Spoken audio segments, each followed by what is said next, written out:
4, Bucky joined the Southwest Youth Center, where he was introduced to the boxing trainer, Dick Turner. Bucky fell in love with the boxing style of Mr. Turner's nephew, Anthony Two Gun Fletcher. Two Gun's flamboyant boxing style, superior hand speed, and unmatched slip game impressed the young starry-eyed Bucky so much that he would go home and mimic Two Gun's boxing moves.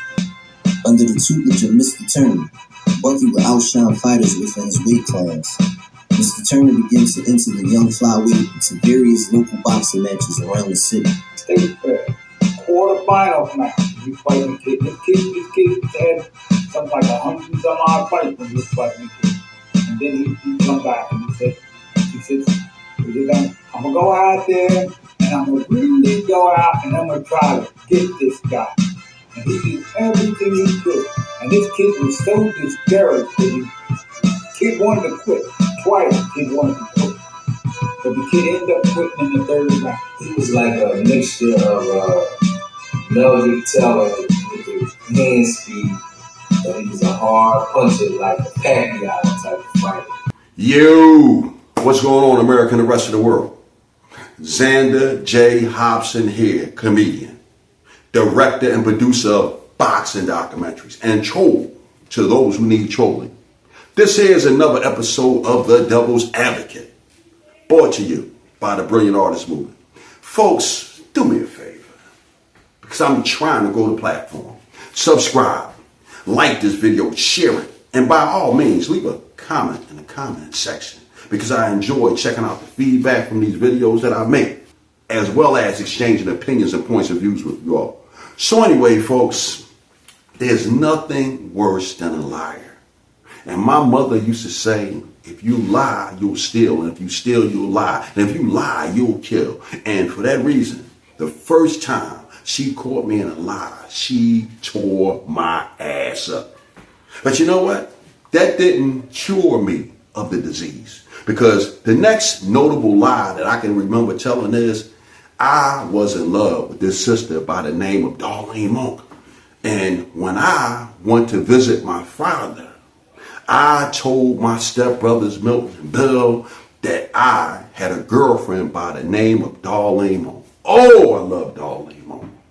But I ended up getting busted because I can remember going to visit my father. And I took my cousin T-Bird and my buddy Bryant Wirtz with me. And we were over there at my dad's and we were having a great time. And at some point, the conversation turned to Darlene Monk. And I don't know if it was my brother Bill or my brother Milton, but one of them said something about, well, what about Xander's girlfriend, Darlene Monk? And man, let me tell you something. T-Bird and Brian looked at one another, and then they looked at Bill and Milton, and then they looked at me, and they started laughing. And not only did they start laughing, the four of them, they started roasting me. And you know what? I learned a lesson about lying that day that pretty much shaped the rest of my life. Now, that's not to say that I won't tell a lie for survival. Case in point, I will lie to the police if I have to. So I pull over, right? He walks up to me. He looks at me and says, yo, bro, you better have a damn good reason why you riding behind an ambulance like that. I'm gonna run you in. I said, my wife is having a baby.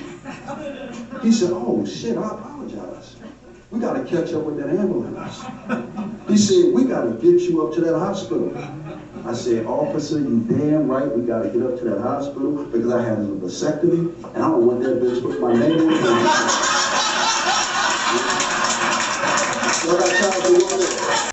I'll lie to my insurance company if I have to.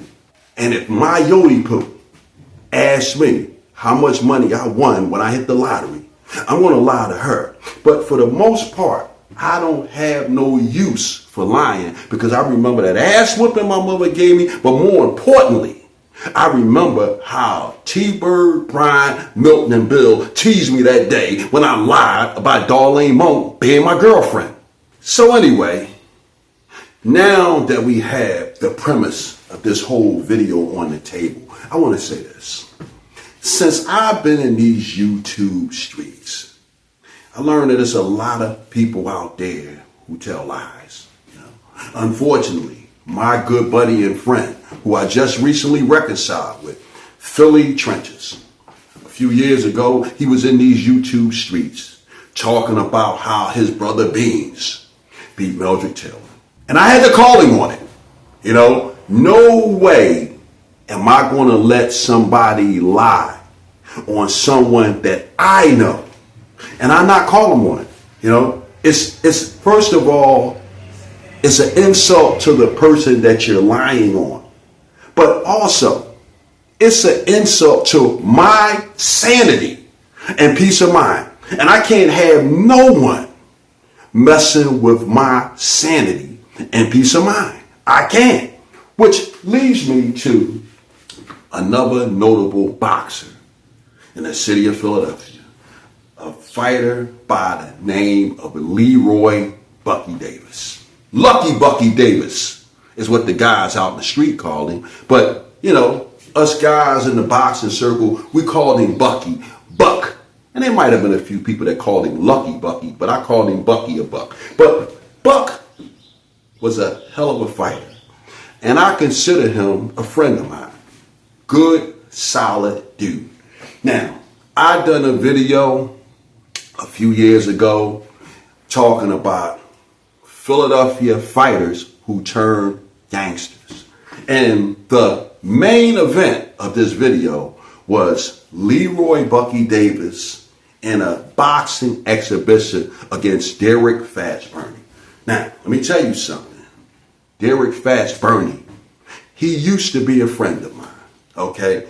But just because we're not friends anymore, that doesn't mean that Derek Fats Burney wasn't one of the best fighters in the city of Philadelphia.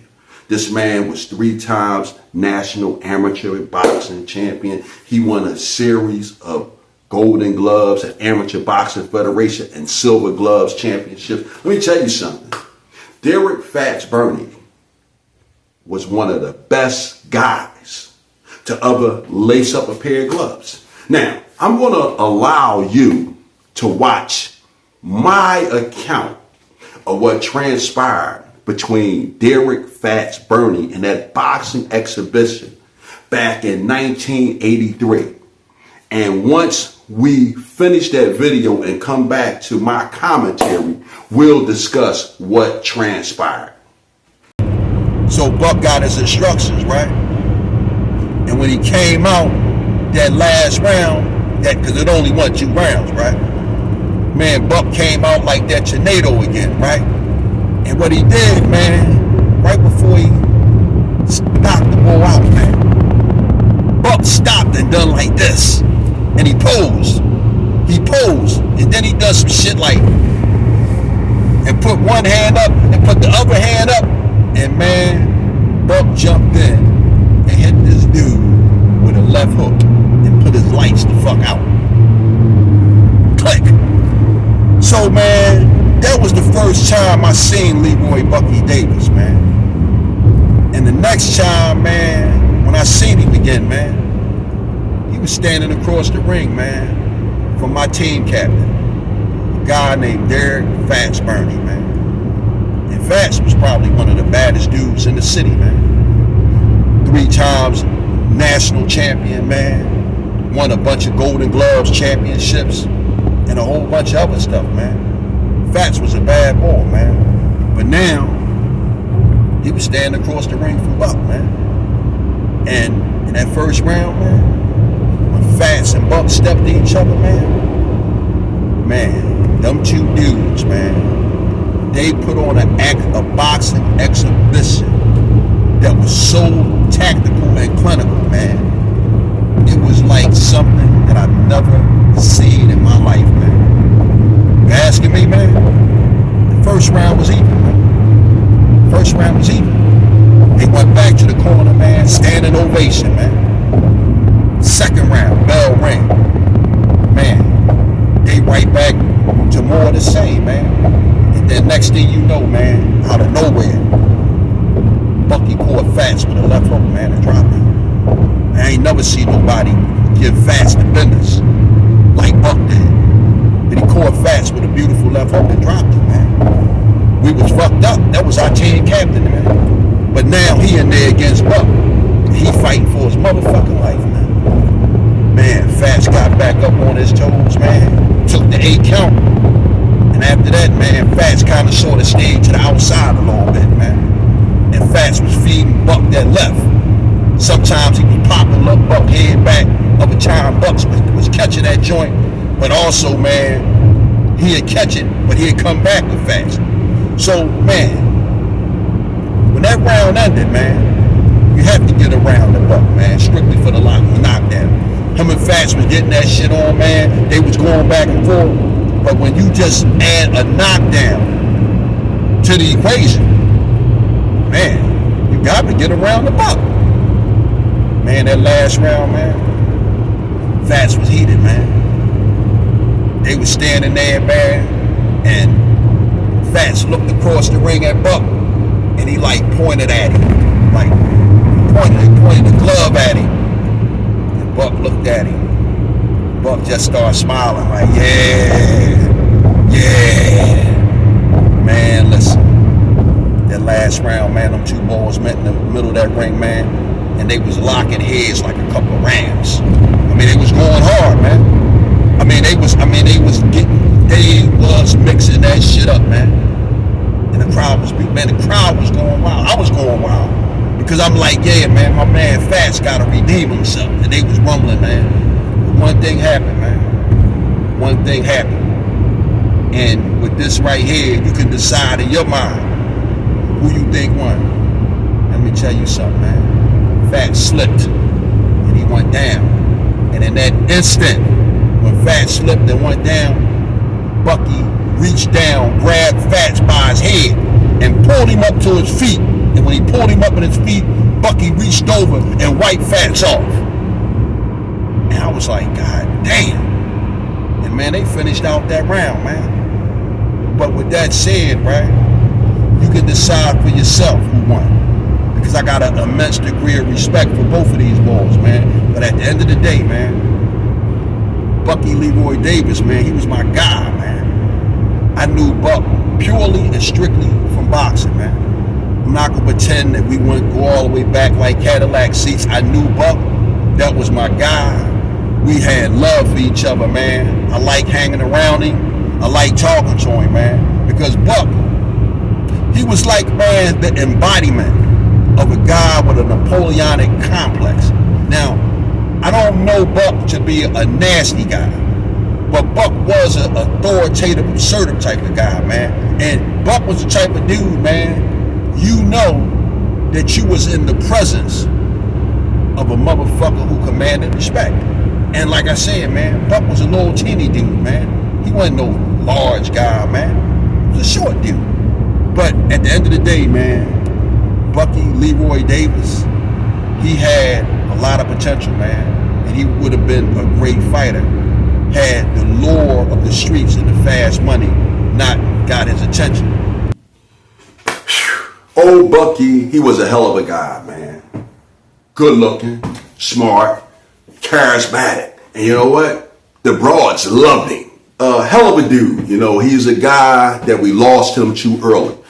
But anyway, the point of contention between Fats and I was my account of what transpired between him and Bucky that night in 1983 at the ABC gym in Philadelphia, Pennsylvania. Now, I gave out all of that information because there was at least 200 people at this event.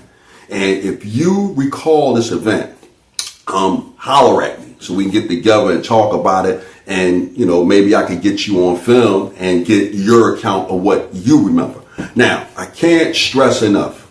If you did not actually see this event, please don't reach out to me. I'm not here to make stuff up, because if I was here to make something up, I would be Fats, you know. And speaking of Fats, not too long after I dropped the video, I got a call from, you know it, Fats. And we started out cordial enough. And at some point, Fats said, well, listen, Chuck, I loved your documentary, man, but you got some things wrong. I said, oh, really? I said, well, I think I got a pretty good memory, you know, but tell me what you think I got wrong. It was at this point where Fats says, well, yeah, man, you're right. Bucky did knock me down. But if you remember that very next round, I gave him a standing 8 count. And it was at that point that I stopped him. I said, oh, Fats, time out, bro. You didn't give Bucky a standing 8 count. I said, now, it's my understanding that you two guys won at it twice. Now, you could have possibly given him the 8 count in that fight. I don't know. I didn't see that.